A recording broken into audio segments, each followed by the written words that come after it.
Captain Lee Taemin stood at the edge of the cliff, watching the last transport ship disappear into the orange sky. The ship carried 300 colonists to safety. He would never see them again. Behind him, the colony of New Seoul burned. Black smoke rose from buildings that had housed families just 3 days ago. Tae-min turned away from the sky and looked at his remaining soldiers. 23 men and women who had chosen to stay. They stood around him in the rocky wasteland, their weapons ready, but their faces showing fear. They all knew the truth. Earth Command had written off Kepler 442b, no help was coming. "Sir," Sergeant Kim Dong-hyun approached him. The older man's face was covered in dust and dried blood. "The Devourers have taken the northern sector. They'll be here by morning." Taemin nodded. He had seen what the Devourers did to planets. They ate everything, plants, animals, people, even the soil itself. They left nothing but empty rock floating in space. Thousands of worlds had died this way. Any word from the other outposts? Taemin asked. "All gone, sir. We're the last ones." Dr. Park So-young walked up to them. Her laboratory coat was torn and dirty. She carried a data pad in her shaking hands. "Captain, I've been studying the Devourer attack patterns. They're not random. They're following the underground water systems." Taemin looked at the data on her pad. Red dots showed where the creatures had attacked. Lines connected them like a spider web. "They need water?" "No, sir. They're avoiding something. Something in the water makes them change direction." Private Choi Yu-jin ran up to them. She was young, maybe 20 years old.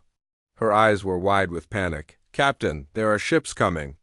Everyone raised their weapons. More Devourers meant certain death. But Taemin looked through his binoculars and froze. The ships were not Devourer vessels. They were sleek and black with curved edges. Hive Collective ships. "Hold your fire." Taemin shouted. The ships landed 100 meters away. Ramps opened with a hiss. Creatures walked out that made several soldiers step backward. They looked like giant insects walking on 2 legs. Their bodies were covered in hard black shell.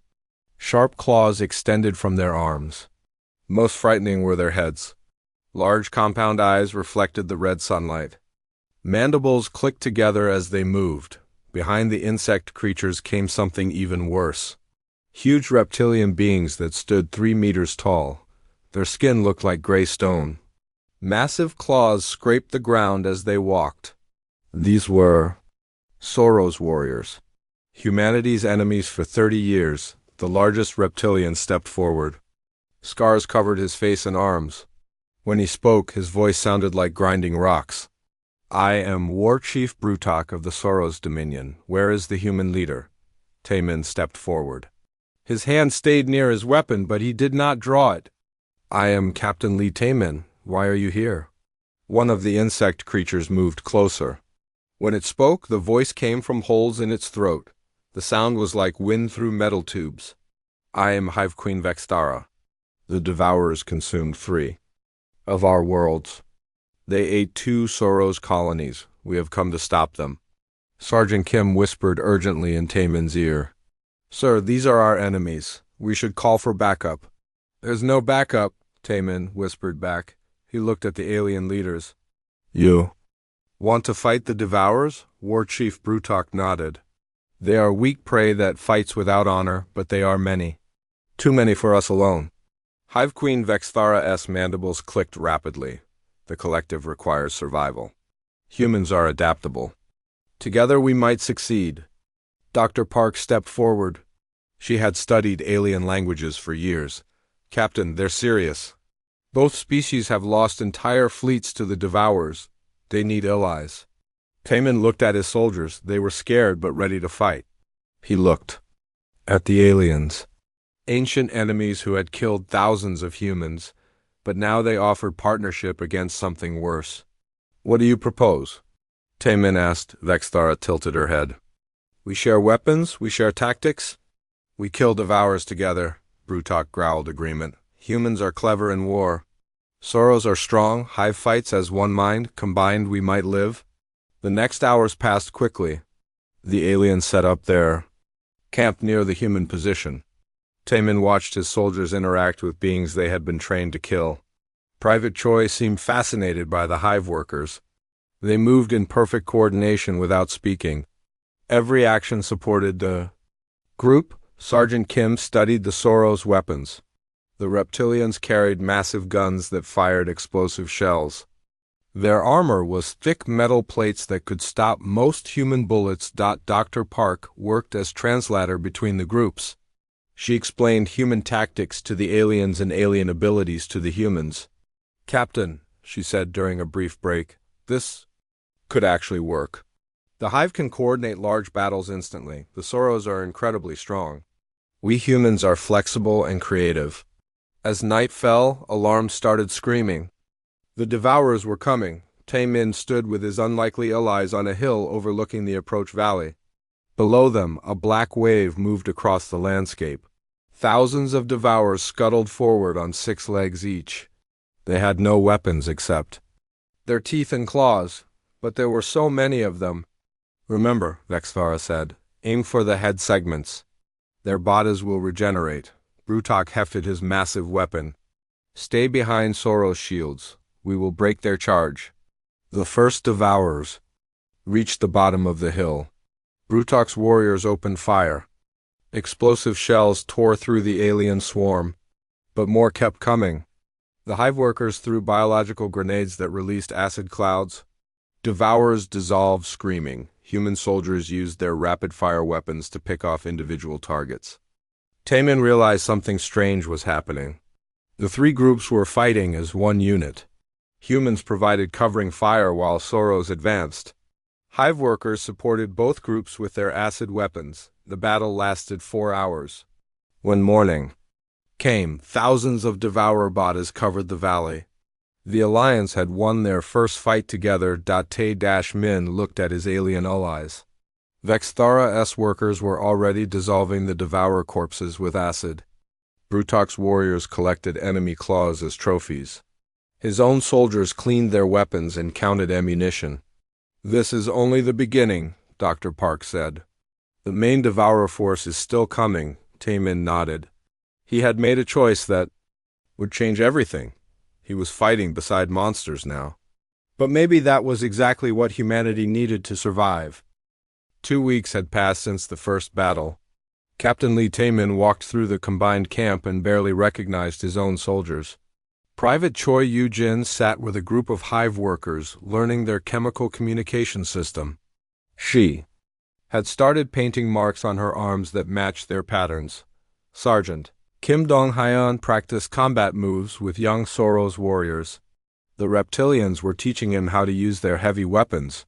Kim's arms had grown stronger from lifting their massive guns. His attitude had changed too. He no longer looked at the aliens with suspicion. "Captain," Dr. Park So-young approached him with her daily report. "The integration is happening faster than I expected. Your soldiers are adapting alien techniques." Naturally, Taemin watched a joint patrol return from the eastern sector. 3 humans, 2 Soros warriors, and 4 hive workers moved together like they had trained for years. The humans carried acid grenades. The Soros used human communication devices. The hive workers wore human body armor. "Is this good or bad?" Taemin asked. Dr. Park hesitated. "I'm not sure. They're more effective in combat. But they're also changing in ways I don't fully understand." War Chief Brutok approached them. The massive reptilian had learned to speak human language better. "Over the past weeks, Captain Taemin, we have located a large Devourer nest. It must be destroyed before they spawn more hunters." Hive Queen Vexthara appeared beside them. Her movement was completely silent. "The collective agrees. This nest threatens all our territories. We must strike today." Taemin gathered his soldiers. 23 humans, 30 Soros warriors, and 40 hive workers prepared for the mission. The nest was located in an old mining complex 5 kilometers north. Intelligence reports said over 1,000 Devourers were inside. "Listen carefully." Taemin addressed the mixed group. "We go in fast and hard. Soros warriors break through their outer defenses. Hive workers use acid to clear the tunnels. Humans provide covering fire and coordinate the assault. Private Choi raised her hand. Sir, I've been studying hive coordination methods. If I carry their pheromone communicator, I can relay orders instantly to all hive units. Sergeant Kim nodded agreement. And I can operate Soro's heavy weapons. Now, we'll have better firepower coordination. Taemin felt a moment of unease. His soldiers were volunteering to use alien biology and technology on their own bodies. But the mission required maximum efficiency. Do it, he decided. The assault team moved out at dawn. Taemin rode with Brutok in a Soro's armored transport. Through the thick windows, he watched the landscape pass by. The devourers had been busy. Plants were dead and brown. The soil looked gray and lifeless. They consume everything, Brutok explained. No honor in such feeding. They are like a disease. The mining complex appeared ahead. It had once processed rare metals for the colony. Now black organic material covered the buildings. Devourer growth looked like cancer spreading across metal and stone. Multiple heat signatures inside, reported the hive scanner operator. Estimate 800 to 1,000 hostiles. Taemin checked his weapon. Human plasma rifle modified with hive acid ammunition. The combination could melt through devourer armor instantly. Around him, his soldiers carried similar hybrid weapons. All units, begin the assault. Soro's warriors charged the main entrance. Their shields absorbed devour acid spit while their heavy guns blasted holes in the nest walls. Hive workers followed behind, throwing acid bombs into the openings. The chemical weapons created clouds of green vapor that dissolved everything they touched. Human soldiers moved through the chaos with tactical precision. They used their smaller size to reach positions the larger aliens could not access. Taemin watched to coordinate with hive units using pheromone signals. She moved her arms in patterns that made no sense to human eyes. But the insect warriors responded instantly. Kim operated a massive Soros cannon with perfect technique. The weapon was designed for creatures twice his size, but he had learned to use his whole body to absorb the recoil. His shots were more accurate than most Soros gunners. Inside the complex, the battle became brutal. Devourers swarmed from every tunnel and room. They moved like liquid death, flowing around obstacles and attacking from unexpected angles. But the Alliance had learned to fight like them. Tae-Min saw his soldiers using tactics that would have horrified him months ago. They threw acid grenades into groups of enemies without regard for collateral damage. They followed Soro's warriors, who tore devourers apart with their bare claws. They worked with hive units that dissolved corpses and consumed the remains. Sir, Troy's voice came through his communicator. I've found the breeding chamber. There are thousands of eggs. Taemin fought his way to her position. The chamber was huge, carved out of the original mining pit. Organic walls pulsed with alien life. Rows of translucent eggs covered the floor. Inside each egg, a young devourer moved and waited to hatch. We need to destroy all of this, Taemin decided. Vexthara appeared beside him. Hive acid will dissolve the organic material, but the chamber must be sealed after we begin. The chemical reaction will fill the space with poison gas. How long do we have? 3 minutes after acid deployment begins. Brutok's voice boomed over the radio. Soro's warriors will hold the entrance. Humans and Hive must complete the mission. Taemin looked at his soldiers. They were covered in devourer blood and acid burns. Their equipment was a mixture of human, Soros, and Hive technology. They had become something new. Deploy the acid, he ordered. Hive workers threw their strongest chemical weapons into the breeding chamber. The eggs began dissolving immediately. The walls started to bubble and melt. A horrible screaming sound filled the air as thousands of unborn devourers died. Everyone out, now! Taemin shouted. The retreat became a race against time. Poison gas filled the tunnels behind them. Soro's warriors provided covering fire as human and Hive units escaped. The entire complex began to collapse as acid ate through its support structures. They reached safety just as the mining facility imploded. A massive crater marked where the devourer nest had been, Green gas rose from the hole like steam from hell. Mission accomplished, Taemin reported to his allies. But as he looked around at his soldiers, he felt a deep unease. Private Choi was still using high pheromone signals to communicate. She seemed more comfortable with the insect warriors than with her human comrades. Sergeant Kim examined his wounds with the clinical detachment of a Soros warrior. Several other soldiers had adopted alien habits and behaviors. Dr. Park approached him with concern in her eyes. Captain, we need to talk. The psychological evaluations show significant changes in your personnel. What kind of changes? They're becoming more aggressive, more willing to accept casualties, less concerned with human ethical standards. Taemin watched his soldiers interact with their alien allies. The barriers between species were disappearing, but so were the things that made his people human. Is that necessarily bad? He asked. I don't know, Dr. Park admitted. But they're changing into something we don't understand, and I'm not sure we can change them back. That night, Taemin stood guard duty with War Chief Brutok. The reptilian warrior had become surprisingly good company during quiet moments. Your soldiers learn quickly, Brutok observed. They fight with Soros strength now. Maybe too quickly, Taemin replied. You fear they lose their human nature? Taemin nodded. In my culture, we have a saying, he who fights monsters should be careful not to become a monster himself. Brutok considered this, perhaps, but sometimes becoming monster is only way to survive. As dawn approached, Taemin realized the war chief might be right. The devourers were still coming, thousands of them, and his alliance with these creatures might be humanity's only hope, but at what cost? The transport ships arrived without warning. Captain Lee Taemin watched them land near the Alliance camp with growing dread. These were official Earth Command vessels.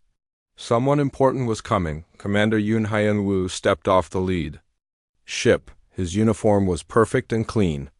Behind him came 50 fresh soldiers who had never seen real combat. They carried standard human weapons and wore regulation armor. They looked like children compared to Taemin's battle-tested team. Captain Lee, Commander Yoon's voice was cold and formal. By order of Earth Command, you are relieved of duty. Pending investigation, Taemin saluted properly. What investigation, sir?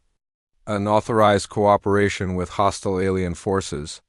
Violation of non-fraternization protocols. Possible treason. Yoon looked around the camp with disgust. What is this abomination you've created here? Private Choi Yoo-jin approached them. Her arms were covered in high pheromone markings. She carried a hybrid weapon that mixed human and alien technology. When she saw the new commander, she automatically shifted into a hive defensive posture. Stand down, soldier, Yoon ordered. Resume proper human military bearing. Choi looked confused. She had forgotten how to stand at attention the human way. Sergeant Kim Dong-hyun had to guide her into the correct position. Dr. Shin Eun-ji, the military psychologist who had arrived with Yoon, watched this interaction carefully. She made notes on her datapad. Commander, I need to examine all personnel immediately. The psychological profiles I'm seeing are extremely troubling. War Chief Brutok and Hive Queen Vexthara approached the group. The new human soldiers raised their weapons instantly. They had been trained to shoot these aliens on sight. Hold fire, Taemin commanded. These are our allies. Allies? Commander Yoon's face turned red with anger. These creatures are humanity's enemies. We've been at war with them for decades. Vexthara's compound eyes focused on the new commander.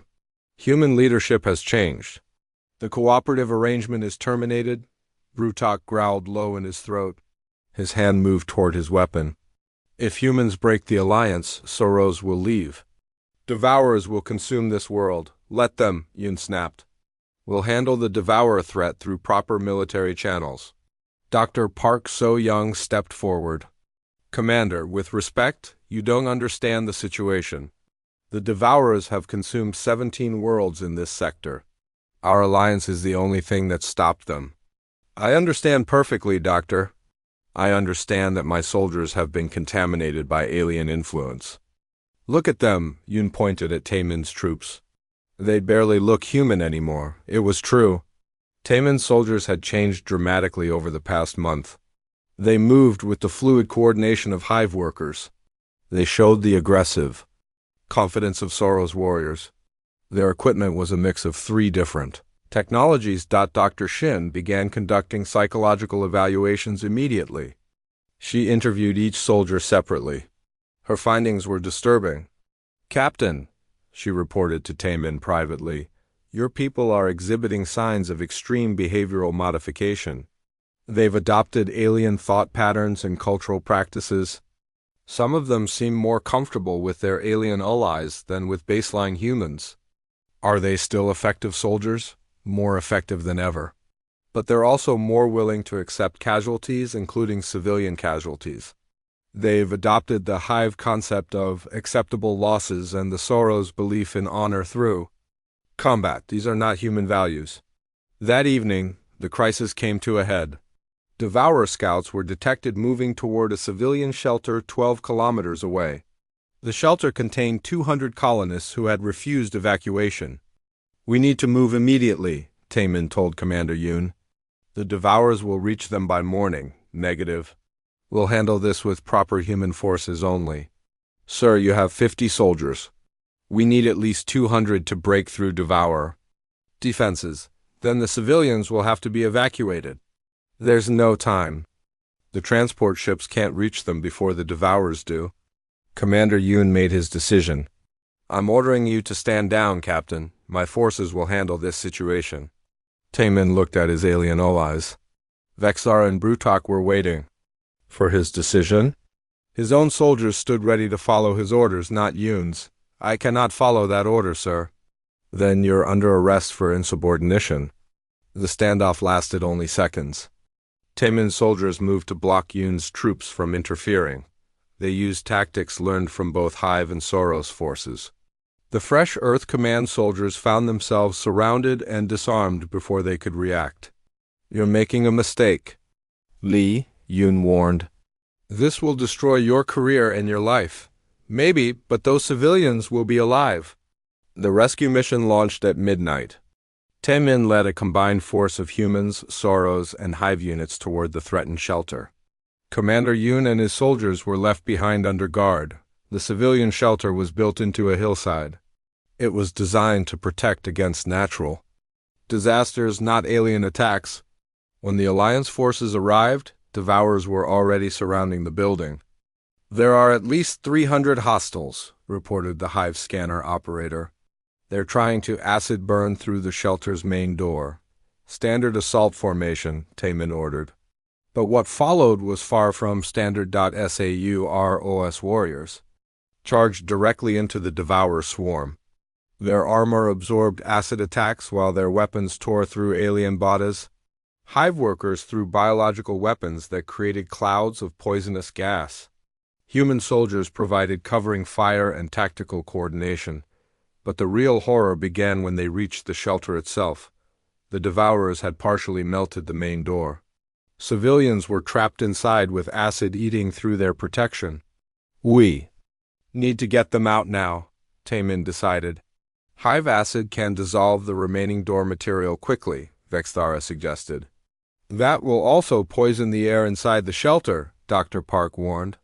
"Then civilians die from poison instead of Devourer." "Teeth," Brutok stated bluntly. "Choose quickly." Taemin made the decision that would haunt him forever. "Do it." Hive workers dissolved the door with their strongest acid.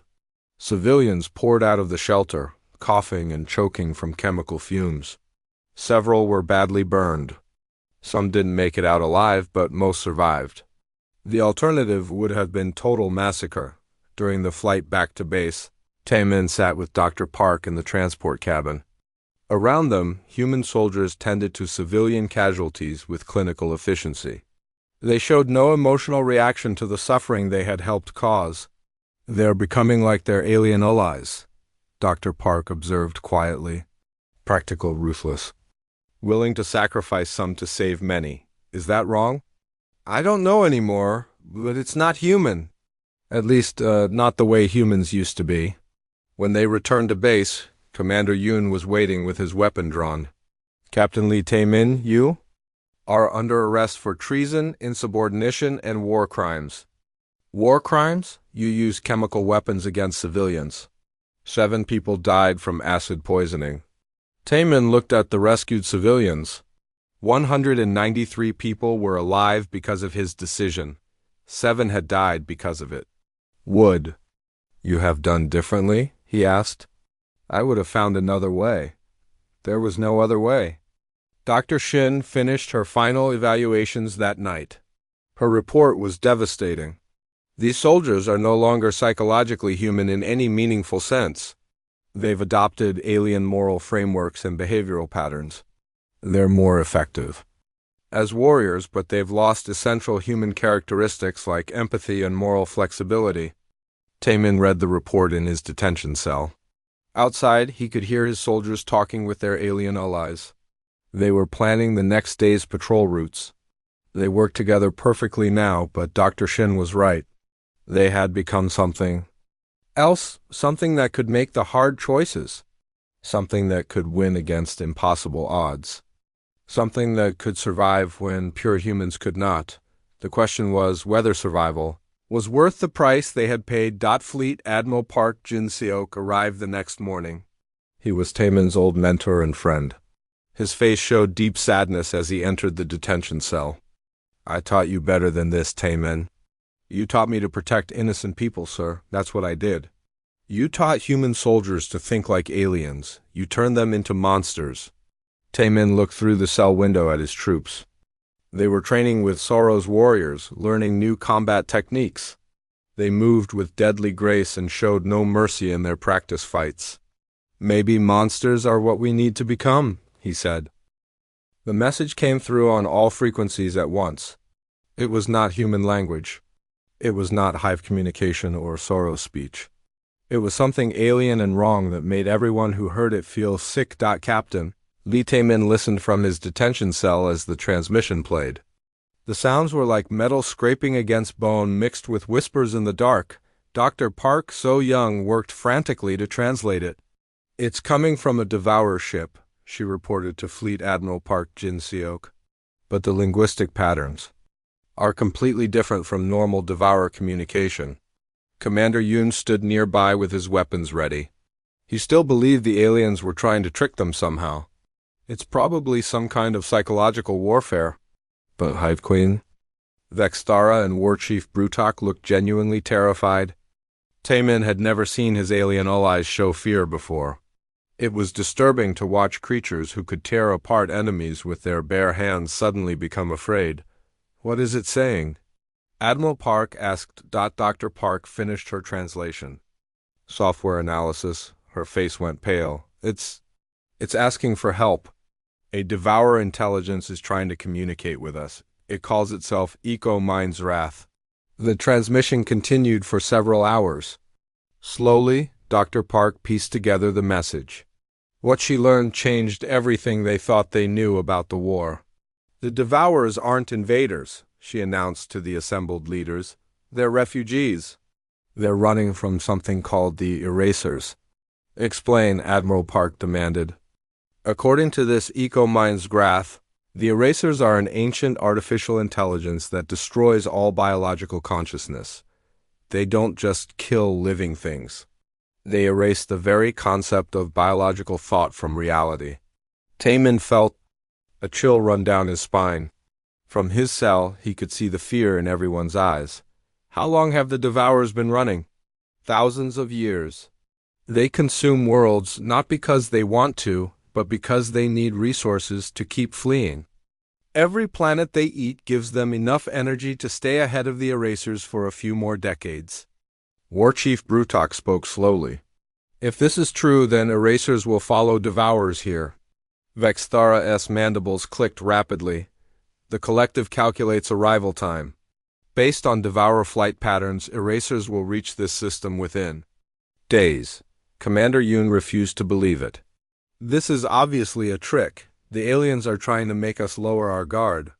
But Admiral Park had seen enough evidence. The long-range sensors were picking up massive energy signatures at the edge of the solar system. Ships were coming, lots of them. Release Captain Lee immediately, the Admiral ordered. Sir, he's under arrest for treason. The charges are dropped. We need every experienced officer for what's coming. Temin was freed just as the first reports came in. The Eraser fleet was huge. Hundreds of ships that looked like geometric crystal formations. They moved with perfect mathematical precision through space. How do we fight them? Temin asked. Ecomind's Wrath provided the answer through continued transmissions. Erasers use logic-based weapons. They analyze biological behavior patterns and turn species' strengths into weaknesses. Hive unity becomes paralysis. Sorrow's honor becomes predictability. Only chaos can resist their calculations. Dr. Shin, the military psychologist, studied the information carefully. They're saying that logical, organized thinking makes you vulnerable to eraser weapons. The more predictable you are, the easier it is for them to defeat you. Then how have the Devourers survived so long? By running. They never stay and fight. They just consume what they need and flee to the next system. Admiral Park looked at the tactical displays.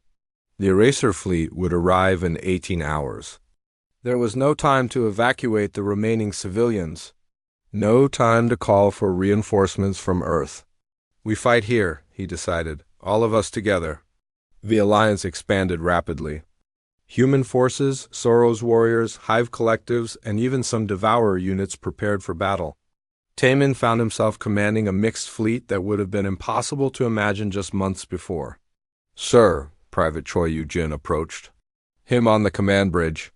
She still carried Hive pheromone markers on her arms. The alien forces are asking for human tactical leadership. They say we're better at chaotic thinking. Sergeant Kim Dong-hyeon nodded agreement. The Sorrows want us to coordinate their attack patterns. They think human unpredictability might confuse the Erasers. Temin realized something important. His soldiers had not just learned from their alien allies. They had taught the aliens something in return. Humans were naturally chaotic and unpredictable. Other species admired this quality even though they could not copy it themselves. The Eraser fleet arrived exactly on schedule. Their ships moved in perfect geometric formations. They did not communicate or negotiate. They simply began firing weapons that looked like beams of pure mathematics. The first Sorrow ships hit by Eraser weapons stopped fighting immediately. Their warriors became paralyzed by their own honor codes. The weapons somehow made them unable to attack without following proper dueling procedures. Hive ships suffered worse. The collective unity that made them strong became their weakness. When Eraser weapons hit them, all the Hive workers tried to think the same thought at the same time. Their minds locked up completely. Even some human ships were affected. The most disciplined crews found themselves unable to break formation or change tactics. The Eraser weapons turned military training into a trap, but Temin's mixed crews were different. They had learned to fight in ways that made no sense to traditional military thinking. Human soldiers used Hive acid weapons in Sorrow's attack formations. Alien warriors followed human tactical plans that changed every few minutes. All ships, random attack pattern 7, Temin ordered. Sir, there is no attack pattern 7, reported his communications officer. Exactly, make something up. The mixed alliance fleet attacked the Erasers with complete chaos. Ships broke formation randomly. Weapons fired at targets that made no tactical sense. Human crews started singing battle songs while Sorrow's warriors performed ritual dances during combat. It worked. The Eraser weapons could not predict or counter completely random behavior. Their mathematical analysis systems struggled to process actions that had no logical purpose, but the battle was far from over. The Eraser fleet was massive, and their technology was incredibly advanced. They began adapting to human unpredictability by creating even more complex analysis programs. They're learning to predict our chaos, Dr. Park warned. We need something even more random. Temin looked around his bridge crew. Humans, Sorrows, Hive workers, and even a few Devourer refugees worked together at control stations. They had become something new. Something that no single species could be alone. All Alliance ships, he broadcast, stop following any orders. Every crew decides their own tactics. Fight however you want. Admiral Park's voice came over the communication system. Captain, that's insane. You'll create complete chaos. That's the point, sir. What followed was the strangest battle in military history. Every ship fought differently. Some attacked in groups, others fought alone. Human crews tried tactics they had just invented. Alien warriors used strategies from their ancient histories. The erasers could not adapt fast enough. Their logic-based weapons required predictable patterns to target. Complete chaos was the one thing their systems could not calculate. Slowly, the Alliance began to win. Eraser ships were destroyed one by attacks they could not anticipate or counter. But victory came at a terrible cost. Half the Alliance fleet was destroyed. Thousands of soldiers from all species died in the battle when the last eraser ship was destroyed. Taman stood on his damaged bridge and looked at his surviving crew. They were hurt and exhausted, but they were alive. "We did it," Private Choi said quietly. "We actually won." But Taman knew this was only the beginning. The erasers had been an advanced scout force. Somewhere in deep space, the main eraser fleet was still coming. And next time, they would be ready for human chaos. Admiral Park's voice came over the communication system. "All ships return to base. We need to prepare for what comes next." As the Alliance fleet limped back to Kepler 442b, Taman realized something important had happened. Humans had not just learned to fight like monsters. They had taught monsters to fight like humans. The question was whether that would be enough to survive what was coming. The main eraser fleet arrived 3 days later. Admiral Lee Taman stood on the bridge of the Alliance flagship and watched thousands of enemy ships appear at the edge of the solar system. They looked like a geometric nightmare made of crystal. "And mathematics? Size estimate?" he asked his tactical officer. "Over 5,000 ships, sir. Each one is larger than anything we've faced before." Taman had been promoted to admiral after the first battle. The Alliance needed unified command, and humans had proven they were best at coordinating chaotic tactics. But he felt the weight of responsibility crushing down on him. "How many ships do we have?" 237, sir. Mixed human, Soros, Hive, and Devourer vessels. The odds were impossible. But Taman had learned something important during the past months. Humans had a gift that other species admired and feared. They could inspire others to become more than they thought possible. War Chief Brutok entered the bridge. The massive Soros warrior had voluntarily placed himself under human command. "Admiral, my warriors are ready. We will fight until death brings us honor." Hive Queen Vexthara appeared beside him. "The collective has chosen sacrifice over survival. We follow human leadership to final victory or final destruction." Even Ecomind's Wrath, the Devourer intelligence, had joined the Alliance. Its ship was crude and organic, but its weapons were powerful. This Ecomind chooses to stop running. Human chaos gives hope where logic brings only death. Taman looked at his strange collection of allies. Months ago, these species had been trying to kill each other. Now they were united under human leadership against an enemy that threatened all biological life. "All ships," he broadcast to the Alliance fleet. "Today we make our final stand. Not just for our worlds, but for the right of living things to exist in this universe." The Eraser fleet approached with mathematical precision. Their ships moved in perfect formations that hurt to look at. When they fired their weapons, reality itself seemed to bend around the energy beams. "They're targeting our command ships first," reported Dr. Park So Young from the science station. "They want to destroy our ability to coordinate." "Then we don't coordinate," Taman decided. "All ships, break formation.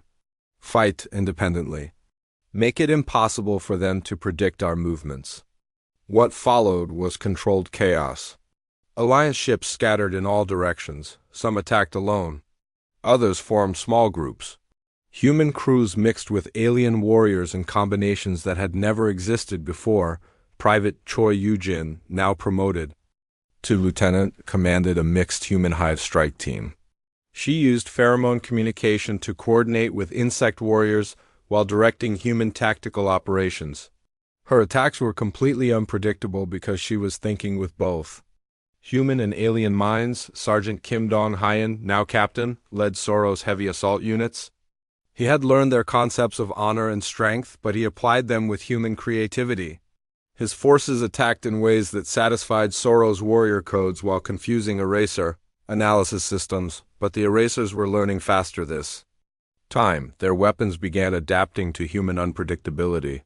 Ships that fought too chaotically found their crews becoming paralyzed by their own confusion. "They're using our chaos against us," Dr. Park warned. "Too much randomness is as predictable as too much order." Taemin realized they needed something more than chaos.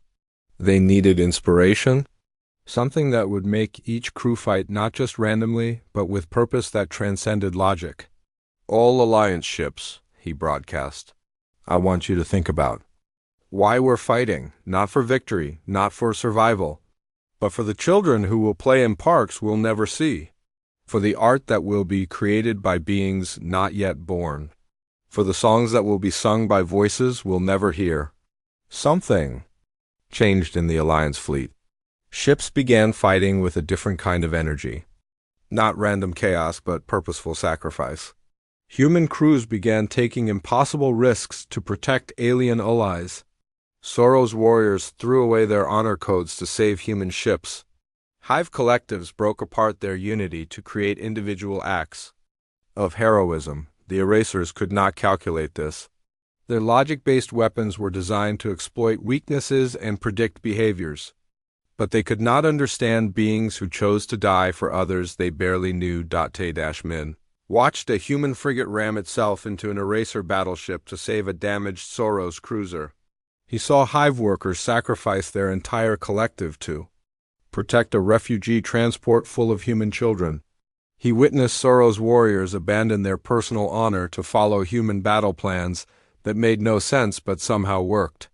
"Admiral," Communications Officer Park reported with tears in her eyes, "we're receiving messages from all over the fleet. Ships are requesting permission to make final sacrifice runs." "Denied," Taemin said firmly. "No one dies unless it serves a purpose," but the battle was turning against them. The eraser fleet was too large and too advanced. One by one, Alliance? Ships were destroyed by weapons that turned their own strengths into weaknesses. "Eco-mind," Strath's voice came over the communication system. Its organic ship was badly damaged but still fighting. "This Eco-mind has calculated a possibility. Eraser Central Command ship coordinates their entire fleet. If destroyed, their logic network collapses. Where is it?" "Center of their formation. Protected by hundreds of ships. Approach is mathematically impossible."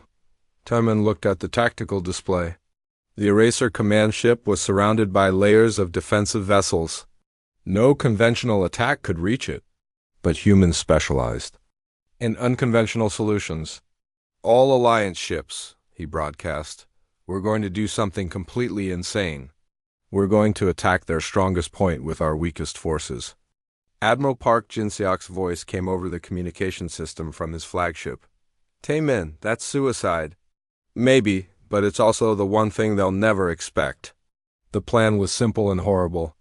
Every small ship in the Alliance fleet would attack the Eraser command vessel simultaneously. They would ignore all other targets and focus everything on one impossible goal: fighters. Shuttles, escape pods, and damaged ships that could barely fly all joined the final assault. They flew straight toward the center of the Eraser fleet with no regard for their own survival. The Erasers could not understand this behavior. Their analysis systems tried to calculate the tactical purpose of sending weak ships against strong defenses. But there was no tactical purpose. Only the human concept of sacrifice for something greater than oneself. Tae-min led the assault in his flagship. Around him, hundreds of small craft flew toward certain death. But they flew together, united by something the Erasers could never comprehend. Most of the small ships were destroyed before they reached the command vessel. But enough survived to overwhelm its defenses through sheer numbers. The Eraser command ship was destroyed by a combination of human fighters, Sorrow's assault boats, and Hive worker pods. When the command ship died, the entire Eraser fleet stopped functioning. Their perfect coordination collapsed into confusion. Without their central logic network, they could not adapt or respond to Alliance attacks. The remaining Alliance ships destroyed the disabled Eraser fleet systematically. Victory came not through superior firepower or better tactics, but through the willingness of different species to die for each other. Te-Min stood on his damaged bridge and looked at the debris field that had once been two fleets. The cost of victory was terrible. Less than 50 Alliance ships survived. Thousands of brave beings from multiple species had died in the battle, but they had won. The Eraser threat was ended, and something new had been born from the Alliance. Admiral. Lieutenant Choi approached him. She still carried hive pheromone markers, but now she also wore Soros honor scars and human military decorations. What do we do now? Te-Min looked around his bridge crew. Humans, Soros, hive workers, and Devourer refugees worked together. At every station, they had become something that had never existed before, a true multi-species civilization. We rebuild, he decided, all of us together. The years that followed were difficult but hopeful. The Alliance became a permanent confederation with humanity at its diplomatic center. Human adaptability helped different species learn to work together. But more importantly, humans had taught their former enemies something valuable. They had shown them that strength came not from being perfect at one thing, but from being willing to change and grow. The hive learned individual initiative. The Soros developed concepts of mercy. The Devourers stopped consuming worlds and started building them. Admiral Te-Min stood in the observation deck of New Sol Station, 5 years after the final battle. Below him, the rebuilt colony world thrived. Human children played alongside young hive larvae and Soros hatchlings. The three species had learned to live together in peace. Dr. Park So-young joined him at the window. She was now the station's chief of multi-species relations. Any regrets about what we became? Te-Min watched a group of mixed-species children playing a game that combined human creativity, hive cooperation, and Soros competition. They laughed together in 3 different ways, but the joy was universal. I thought we were becoming monsters, he said, but we were actually becoming something better. We were becoming teachers. Teachers? We showed them that being different doesn't make you enemies. We taught monsters to be more than they thought they could be.